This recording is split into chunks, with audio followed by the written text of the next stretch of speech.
There is a version of you that cannot be insulted, cannot be humiliated, cannot be shaken by a phone call, a betrayal, a diagnosis, or a stranger's opinion. That version of you is not a fantasy. It is not something you were born with, and it is not something only monks and soldiers get to have. It is a skill. And in the next 30 minutes, you are going to learn exactly how the Stoics built it. Stone by stone, insult by insult, loss by loss, until they became something the world could no longer touch. Marcus Aurelius ruled an empire while burying his own children. Epictetus was a slave whose leg was broken by his master, and he did not flinch. Seneca wrote his calmest words while waiting for an order to kill himself. These were not men without pain. They were men who had built something inside themselves that pain could not reach. Stay until the end, because the fifth principle in this video is the one almost nobody talks about, and it's the one that actually makes you unbreakable. Welcome back to Wisdom of the Stoics, the place where ancient philosophy meets the battles you're fighting right now. Every week we take the words of Marcus Aurelius, Epictetus, and Seneca, and we translate them into something you can actually use today in your relationships, your work, your quiet moments of doubt at 2 a.m. If you're new here, consider subscribing, because what we build in this channel is not motivation that fades by tomorrow morning. It's armor, and once it's on, it stays on. Now let's build yours. Think about the last time something small ruined your entire day. A comment under a photo, a tone of voice from your boss, a text message that took too long to arrive. Notice how disproportionate the damage was. The event was tiny. The wound felt enormous. And by evening, you were replaying it in your head for the 10th time, still bleeding from something that, in the grand timeline of your life, will not matter in 6 months. This is the condition most human beings live in without ever naming it. Reactivity.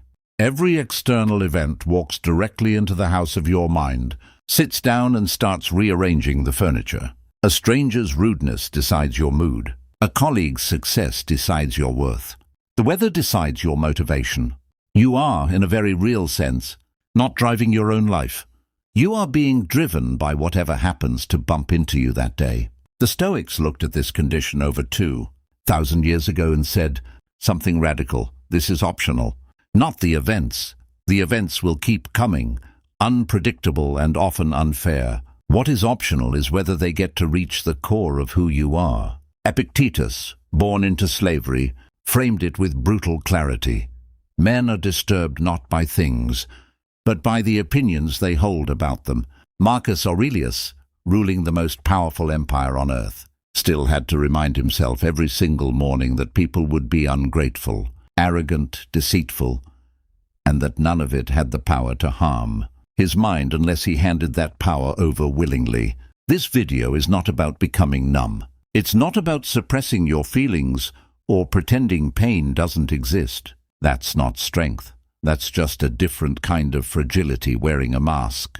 What we're building today is something far more durable, an inner citadel, a fortress inside you that can feel the full weight of the world, grief, betrayal, failure, humiliation, and still not collapse, still stand, still choose how to respond rather than simply react. By the end of this video, you'll understand the exact architecture the Stoics used to build that fortress, 5 interlocking principles that together form something almost nothing in modern life can penetrate. And I want you to actually sit with each one, because these aren't quotes to admire. They're tools to use the next time life comes for you, which, statistically, will probably be sometime this week. Let's begin with the foundation stone of the entire philosophy, the one idea that, if you truly absorb it, changes how every single day of your life feels. Principle 1. The dichotomy of control. Picture Epictetus as a young man. He is not free. He is property, owned by a man named Epictetus, a former slave himself who now serves in Emperor Nero's court. One day, in what several ancient accounts describe, his master twists his leg, whether out of cruelty or as a display of power hardly matters. Epictetus, it said, simply observes, almost clinically, "You will break my leg." And when it breaks, he adds, without raising his voice. "Did I not tell you that you would break it?" Now sit with that for a moment. This is not a man pretending he feels nothing. The leg is broken. The pain is real. But something in him has already separated two categories of experience that most of us blur together our entire lives. What is happening to my body and what is happening to my judgment about it.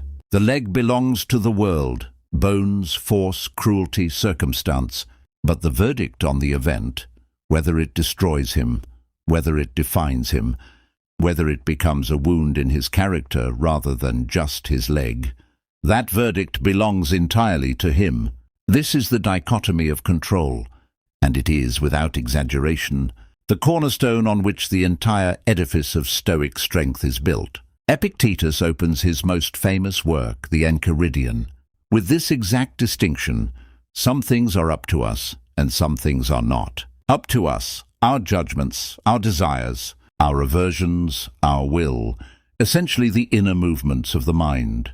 Not up to us, our body, our reputation, our possessions, other people's opinions of us, whether we get sick, whether we get promoted, whether someone loves us back. Here is why this single distinction is so devastating in its power. Almost all human suffering comes from mismatching these two categories. We treat things that are not up to us as though they were. We act as if we can control what other people think of us. Whether we get the job, whether the plane lands on time, whether our children make good choices, whether the economy stays stable, and when those things go the way we didn't want, we experience it as a personal defeat, a wound to our very self, rather than what it actually is: weather. Just weather passing through a life. Meanwhile, we often neglect the one domain we actually do control completely: our own judgments, our own responses, the story we tell ourselves about what just happened, because we're too busy trying to control everything else. Let's make this concrete. Because abstract philosophy is easy to nod along to and forget by lunchtime. Imagine you send a message to someone you care about, and hours pass without a reply. The old pattern: you refresh your phone, you construct theories, you feel your stomach tighten. Your entire afternoon's mood is now hostage to a device in someone else's pocket.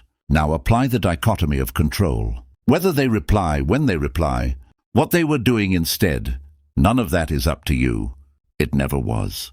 What is up to you is whether you spend the next 4 hours in low-grade anguish, or whether you say to yourself, plainly, this is not mine to control, and I will direct my attention toward what is mine, my work, my next conversation, my own peace. This is not indifference to the relationship. It's precision about where your power actually lives. Marcus Aurelius, writing privately to himself in what we now call Meditations, never intended for publication, remember. These are notes a Roman emperor wrote to steady his own mind at night, returns to this idea constantly. He reminds himself that other people's rudeness, ingratitude, and even betrayal cannot touch the part of him that matters unless he lets it. He writes that it is not events that disturb people, but their judgments about events. The exact same sentence Epictetus taught him, decades earlier through his own student Rusticus, who had introduced Marcus to Epictetus's teachings. Here's a question worth sitting with, and I'd genuinely like you to answer it in the comments below. What is one thing in your life right now that you've been treating as though it's within your control, when really it never was? Maybe it's someone else's mood. Maybe it's an outcome at work that depends on 12 people you've never met. Naming it is the first act of freedom, because once you stop wasting your limited emotional energy trying to control the uncontrollable, something remarkable happens. You have an enormous surplus of strength left over for the one thing that was always yours to command, your own response. And that response, as we're about to see, is not something you improvise in the moment. The Stoics had a method for preparing it in advance. Principle 2, premeditatio malorum, rehearsing adversity. Here's an uncomfortable question. Why does bad news always feel like an ambush, even when, statistically, bad news is one of the most predictable things in existence? People get sick, people die, plans fall apart, money gets lost, relationships end. These are not rare anomalies in human life. They are the baseline. And yet we live as though catastrophe is a betrayal of the natural order, something that shouldn't be happening to us specifically. Seneca had an answer to this, and it's one of the most practical tools in the entire Stoic tradition, premeditatio malorum, the premeditation of evils. Every night or every morning, the Stoics would deliberately sit and imagine loss, not to torture themselves, that's a common misreading, but to rehearse. Seneca wrote to his friend Lucilius that nothing ought to be unexpected by us. Our minds should be sent forward in advance to meet every difficulty, and instead of assuming things will always go the way we've grown used to, we should turn over in our minds the full range of what fortune can do. Think about what happens the first time you drive somewhere completely new, at night, without a map, versus the 10th time you drive that same route. The first time, every turn is stressful. Every unexpected curve spikes your heart rate. By the 10th time, your nervous system has already modeled the terrain. Nothing surprises you anymore because you've already, in a sense, driven it in your mind. Premeditatio malorum does this for the terrain of loss itself. Seneca would imagine deliberately, in vivid and specific detail, not vague dread, but concrete rehearsal, the possibility of exile, of poverty, of the death of people he loved, even of his own death. And here is the counterintuitive part that changes everything. This practice did not make him anxious. It made him calm, because the anxiety most of us carry is not really about the bad thing happening. It's about being unprepared for it, about the shock of it arriving uninvited. When you've already walked through the scenario in your mind, when it actually happens, some of its power has already been spent in rehearsal. There's a story, whether apocryphal or not, it hardly matters for the lesson, about Stoic philosophers being asked why they would deliberately think about losing the people they loved most. Wouldn't that ruin the joy of having them now? And the answer flips the question entirely. It's the opposite. When you remember consciously that this person in front of you, your parent, your partner, your child, your closest friend, will not be in front of you forever, something remarkable happens to your attention. You stop taking the moment for granted. Marcus Aurelius kept coming back to a phrase that captures this: memento mori, remember you will die, and by extension, remember that everyone and everything around you is equally temporary. Not as a morbid slogan, but as a lens that makes the ordinary moment suddenly urgent and precious. Let's bring this into your actual life. Try this tonight or tomorrow morning. Spend 2 minutes, genuinely, not as an intellectual exercise but as a felt rehearsal, imagining a real setback you're mildly afraid of, losing a job, a difficult medical result, a relationship ending. Don't spiral into panic. Sit with it calmly the way Seneca did, and ask yourself, if this happened, what would I still have? My judgment, my character, my ability to respond well, my capacity to rebuild. You will likely notice that the flaw doesn't actually disappear beneath you in this exercise. There's always a flaw, and it's usually your own resilience. This is not pessimism. Pessimism assumes the worst will happen and despairs about it. Premeditatio malorum assumes the worst might happen, prepares calmly for it, and therefore removes its power to ambush you. It's the difference between a soldier who has drilled for battle and one who has only ever imagined peace. And this brings us naturally to the third principle, because rehearsing loss is only half the equation. The other half is what you do once loss has actually arrived, not in imagination, but in reality. Principle 3, amor fati, loving your fate. There's a difference between tolerating your life and loving it, including the parts you didn't choose. The Stoics had a phrase for this, later crystallized by Nietzsche, but deeply Stoic in origin. Amor fati, the love of fate, not resignation, not gritted teeth endurance. Actual love, aimed at everything that has happened to you, including the parts that hurt. This sounds almost impossible until you understand the logic underneath it. Marcus Aurelius wrote something in Meditations that, once you really absorb it, restructures how you experience adversity permanently. He said that the impediment to action advances action, and what stands in the way becomes the way. Read that again. The obstacle itself becomes the path forward, not despite the obstacle, through it. Here's a story that illustrates this with total clarity.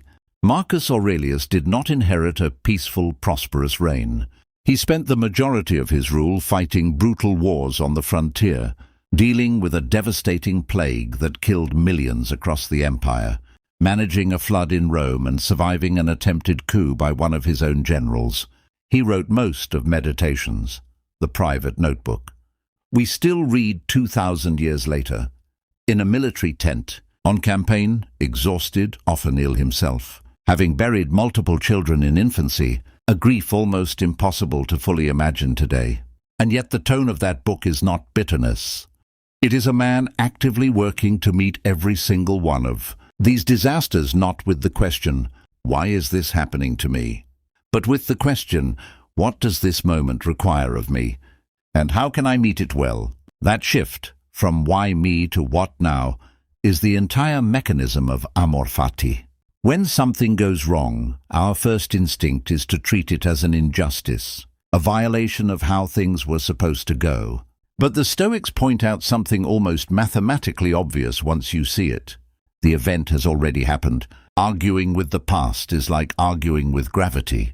The only variable left in the equation, the only lever still in your hand, is your response to what already is. And if that's true, if the event is fixed and only your response remains variable, then loving what has happened is not naive positivity. It's simply refusing to waste your one controllable resource fighting an unchangeable fact. I want you to think of a specific difficulty in your own life right now. Maybe a job loss, an illness, a relationship that ended before you wanted it to, a plan that collapsed. Now ask yourself, honestly, what has this given you that ease never could? Not what good thing will happen later to make up for it. That's a different, weaker idea. Ask what the difficulty itself, right now, in its very shape, is teaching you, building in you, revealing to you. Often it's a strength you didn't know you had, a clarity about what actually matters, a relationship that got real because of what it survived, a version of you that only exists because the easy path was closed off.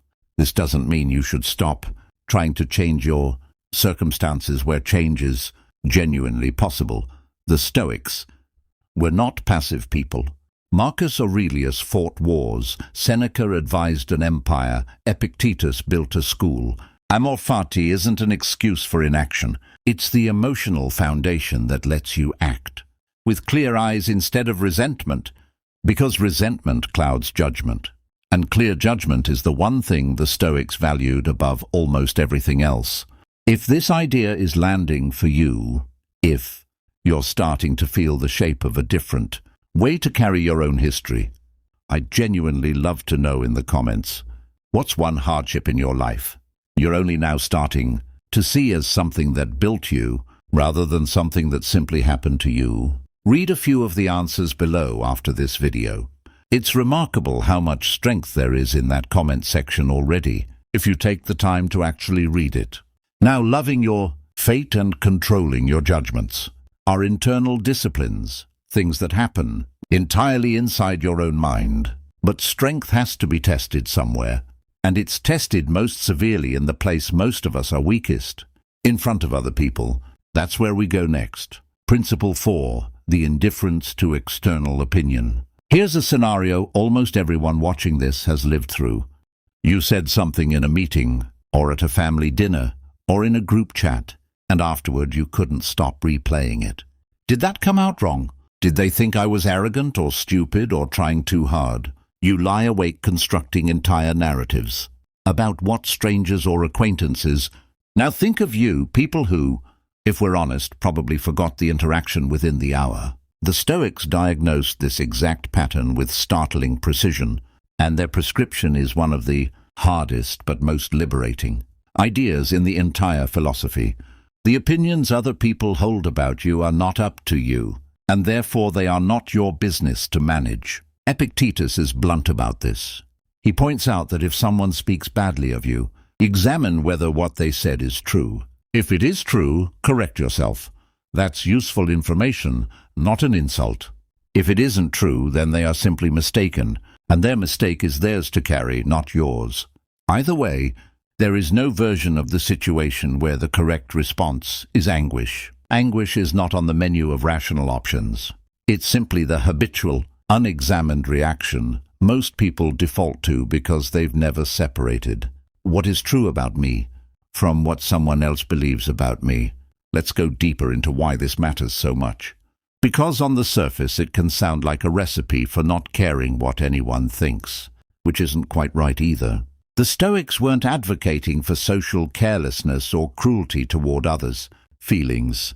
What they were advocating for is a very specific kind of independence. Your sense of your own worth should not be a stock price, fluctuating every time someone tweets an opinion about you. Every time a colleague seems cold, every time a stranger online decides you're worth mocking. Marcus Aurelius, as the most powerful man in the known world, was surrounded by flattery on one side and inevitably resentment and criticism on the other, the natural consequence of holding power that some wanted for themselves. He wrote to himself repeatedly about not being swept away by either.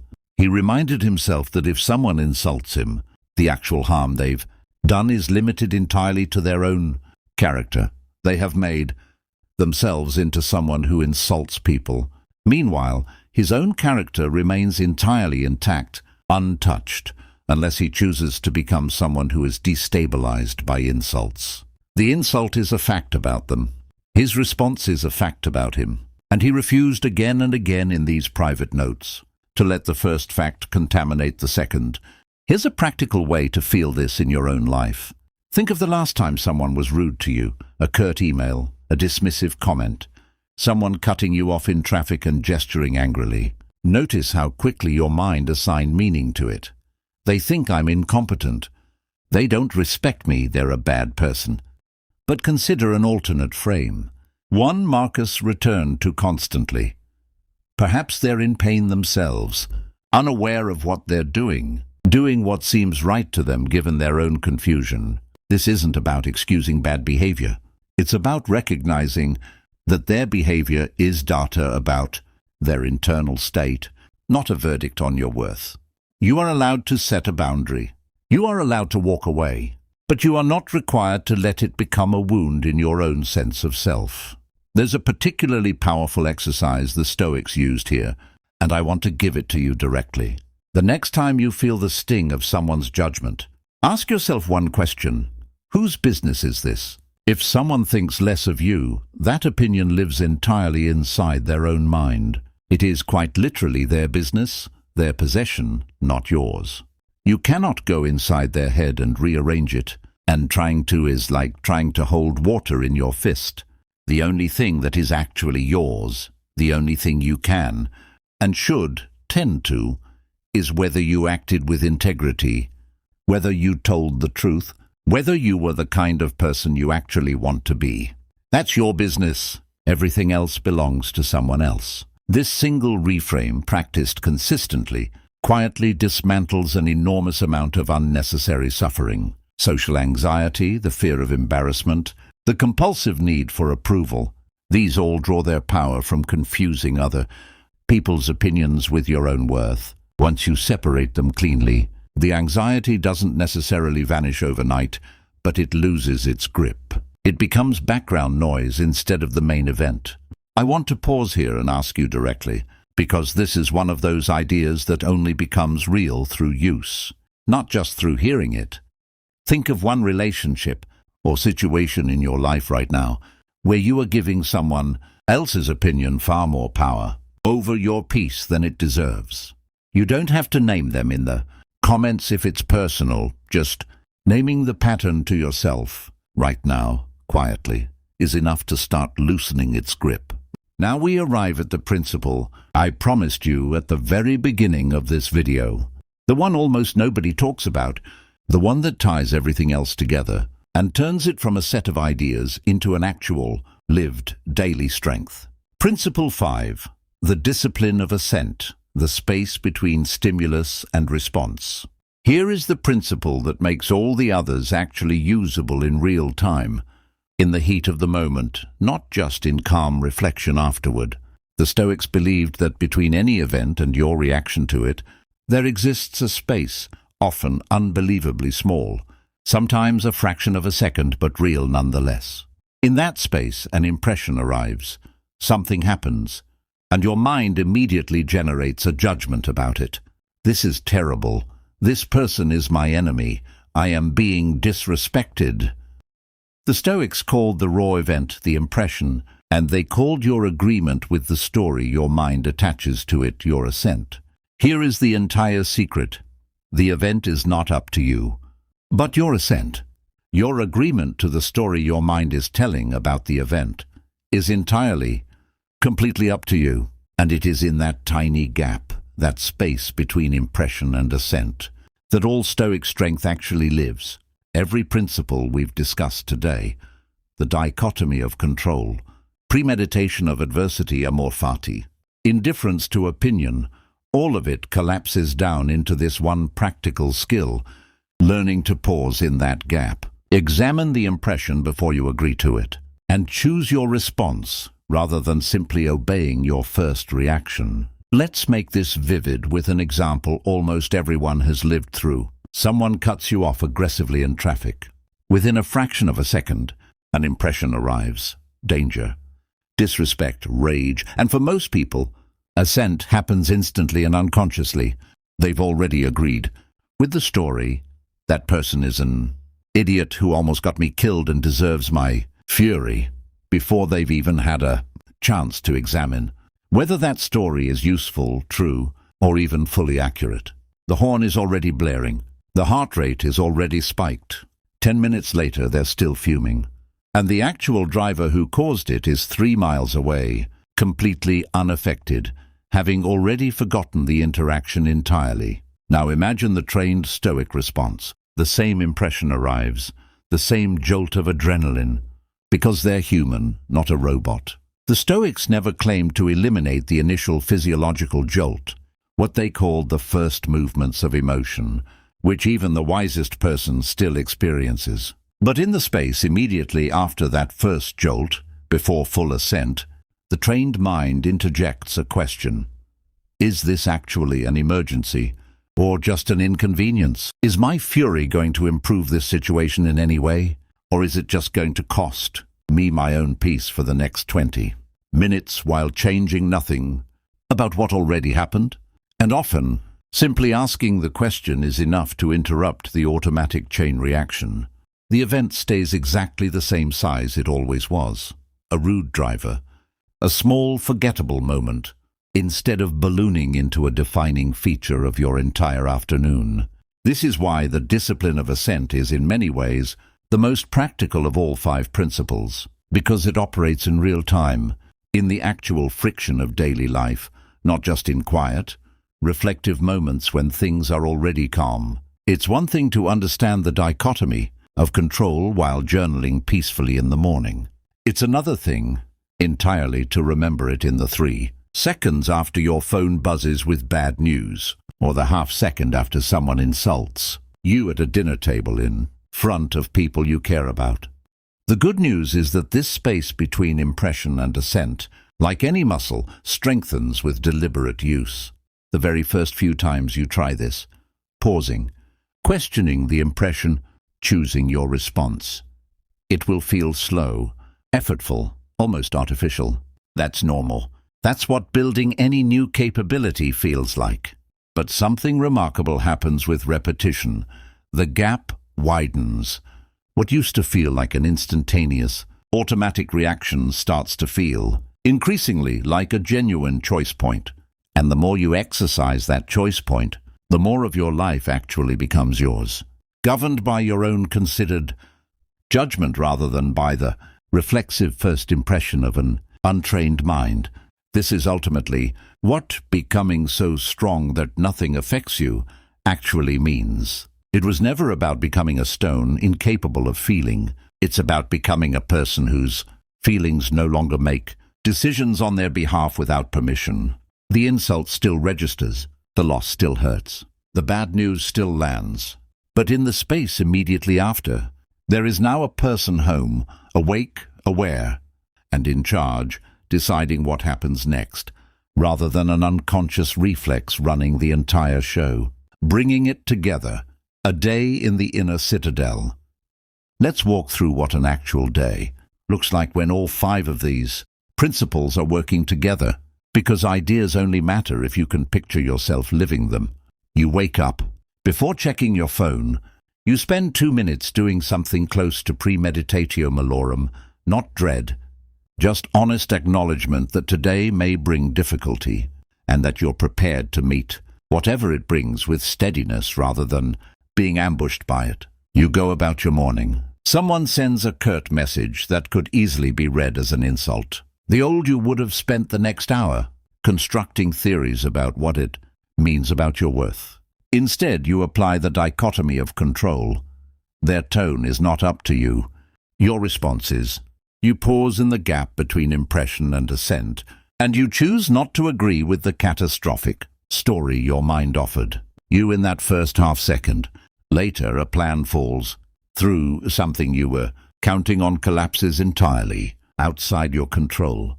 Instead of treating it as a personal injustice, you find, even if it takes effort, the amor fati reframe. What does this obstacle make possible that the original plan didn't? What is this teaching you that ease never would have? You don't force false positivity. You simply refuse to let a fixed, unchangeable fact rob you of the one thing still in your hands. How you meet what comes next. By evening, maybe someone has said something about you behind your back, and it reaches you the way these things always do. The old reaction was hours of replaying, defending yourself in imaginary conversations, losing sleep over someone else's opinion. Now, you ask the only question that actually matters. Whose business is this? Their opinion belongs to them. Your integrity belongs to you. You tend to your side of that line and let the rest go. This is not a fantasy of perfect emotional mastery. Even Marcus Aurelius, writing to himself late at night after decades of practicing this philosophy, was still reminding himself of these principles because he still needed the reminder. That's the entire point of meditations. It's not a finished man declaring victory. It's a man still in the daily work of building his own strength. One page, one reminder, one difficult day at a time. The goal was never arrival. The goal was the daily practice itself. Let's step back from the mechanics for a moment and talk about why any of this is worth the effort. Because philosophy that doesn't touch something real in you is just decoration. Somewhere in your life right now, there is probably a wound that's still open. Something someone said, something you lost, something that didn't go the way you needed it to. And you've probably been carrying it the way most people carry pain, replaying it, arguing with it, wishing it were different, letting it decide how you feel on random Tuesday afternoons, months or years later. That is an enormous amount of your one finite life being spent in service of something that has already happened and cannot be changed. The Stoics are not offering you a way to stop caring. They're offering you something better, a way to care about the things that are actually yours to shape. Your integrity, your effort, your response, your presence with the people you love while they're still in front of you, and to release your grip on everything else. Not because it doesn't matter, but because gripping it has never once changed the outcome. It has only ever cost you your peace. Marcus Aurelius buried children. Epictetus was enslaved and permanently disabled by cruelty. Seneca lived his final years under the threat, and eventually the reality of execution by a paranoid emperor he had once tutored as a boy. None of these men had easy lives that made philosophy convenient. They built this entire framework precisely because their lives demanded it, because the alternative to building an inner citadel was being crushed by circumstances they could not control. And if it worked for them, in conditions far harder than most of us will ever face, it can work for you, in whatever version of Tuesday you're currently dreading. The fortress you build one day at a time. So here is where we land, after everything we've walked through together. Strength, the real kind. The kind that lets you stand upright when life tries to knock you down. The kind that makes you genuinely difficult to disturb.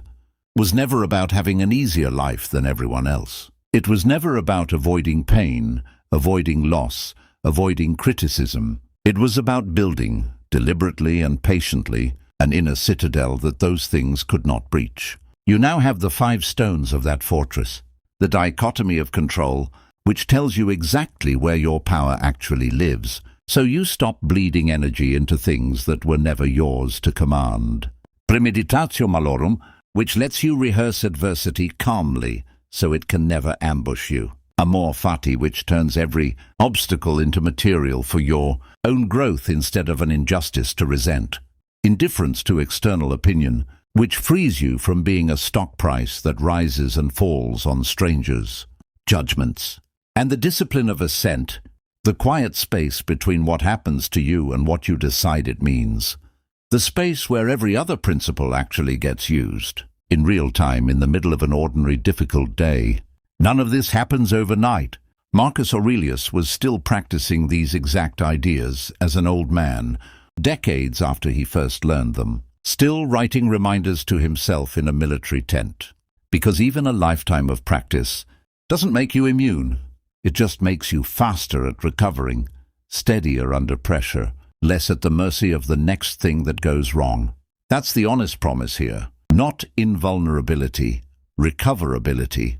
The ability to be struck, to feel it fully and to still stand. If this video gave you even one tool you didn't have this morning, do something small for me, hit like, so this reaches someone else who might need to hear it exactly today. Subscribe if you want to keep building this inner citadel with us, because we're doing this together. One principle, one difficult day, one video at a time. And down in the comments, tell me which of these 5 principles you're going to start practicing first. Not someday, but this week, the next time life tests you. You don't need an easier life to become unshakable. You need a stronger foundation to stand on when the hard life shows up anyway. Start building it today. I'll see you in the next one.